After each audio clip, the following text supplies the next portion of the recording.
මගේ අතේ තියෙන්නේ මහා වංශය කියන පොත. මේක මේ වෙනකොට ජාතික උරුමයක් බවට පත් වෙලා තියෙනවා මහා වංශය.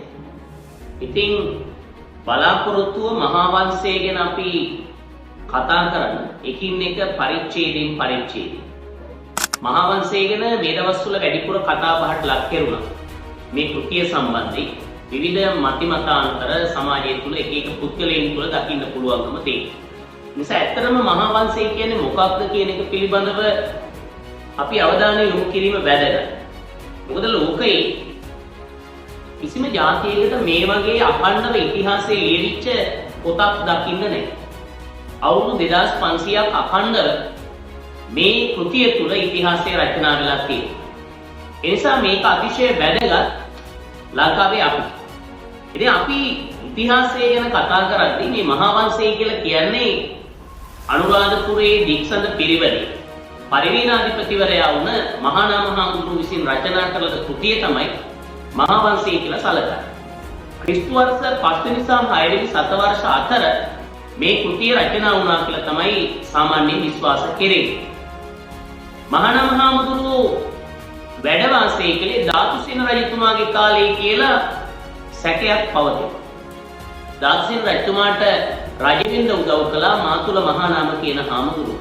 ඒ මාතුල මහානාම කියන ස්වාමීන් වහන්සේ මේ මහා වංශය රචනා කළ මහානාම හාමුදුරුවෝ විය හැකියයි කියලා මතයක් ඉදිරිපත් වෙලා තියෙනවා. කොහොම නමුත් මහානාම හාමුදුරුවෝ ලියපු මහා වංශේ පරිච්ඡේද 37ක් තියෙනවා. පළවෙනි පරිච්ඡේදේ ඉඳන් 37 වෙනි පරිච්ඡේදේ 52 වෙනි ගාථාව දක්වා වූ කොටස තමයි මහානාම හාමුදුරුවෝ විසින් රචනා කරලා තියෙන්නේ. මේ මහා වංශය පාලි භාෂාවෙන් ලියවිලා තියෙන්නේ. ගාථානුසාරයෙන් තමයි මහා වංශය රචනා වෙලා තියෙන්නේ. එතකොට මහානාම හාමුදුරුවෝ මොන අභිලාෂයෙන්ද මොන පරමාර්ථයෙන්ද මේ මහා වංශය රචනා කළේ? ඒ නිසා මේ සියලු කාරණා පිළිබඳව මහා වංශය අන්තර්ගත මේ සියලු කාරණා පිළිබඳව අපි එකින් එක විචාරාත්මකව සාකච්ඡා කරන්න බලාපොරොත්තු වෙනවා.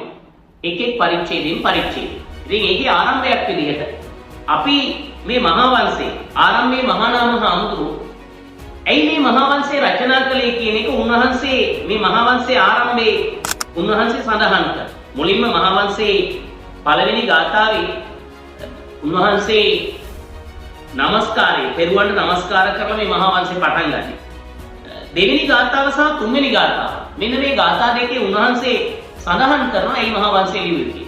උන්වහන්සේ මේ මුල් ගාථා දෙකේ කියනවා පුරාණේහි කතෝපේසෝ අතිවිත්තාර්ථ පචි අතීත පචි සංකිට්ඨු අනේක පුනරුත්ත.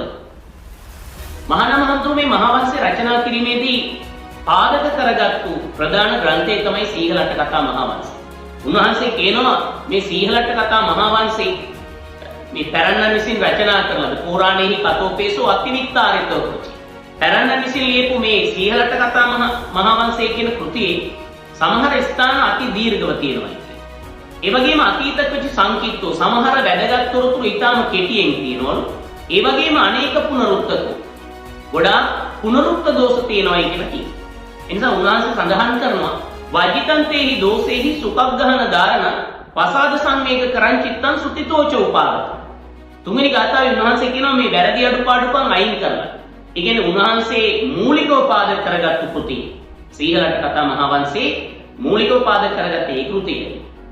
අන්නේ ඒ කෘතියේ තියෙන වැරදි අඩුපාඩුකම් අති දීර්ඝ ස්ථාන අවශ්‍ය පමණට සංක්ෂිප්ත කරමින් ඒ වගේම ඊටම කෙටියෙන් තියෙන වැදගත් තොරතුරු යම් පමණකට විස්තර කරමින් ඒ වගේම පුනරුක්ත දෝෂ බැහැර කරමින් පාඨකයාට පහසුවෙන් අවබෝධ කරගන්න ධාරණය කරගන්න හැකිවන පරිදි පහන් සංවේගය ඇති කරවමින් මුඛ පරම්පරාවෙන් පැවතා තොරතුරු ඇතුළත් කරමින් උන්වහන්සේ මේ කෘතිය රචනා කළයි කියලා මහානාම හාමුදුරුවෝ මහා වංශයේ ආරම්භයේ කියනවා.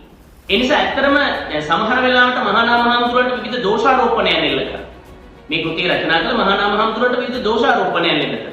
නමුත් උන්වහන්සේගේ මූලික පරමාර්ථය වෙන්නේ පාඨකයාට වැදගත් කෘතියක් රචනා කිරීම. අඩුපාඩු වලින් තොර. හැබැයි මේ කෘතියේ කියන්නේ අඩුපාඩුකම් තියෙනවා මහානාම හාමුදුරුවෝ රචනා කළා.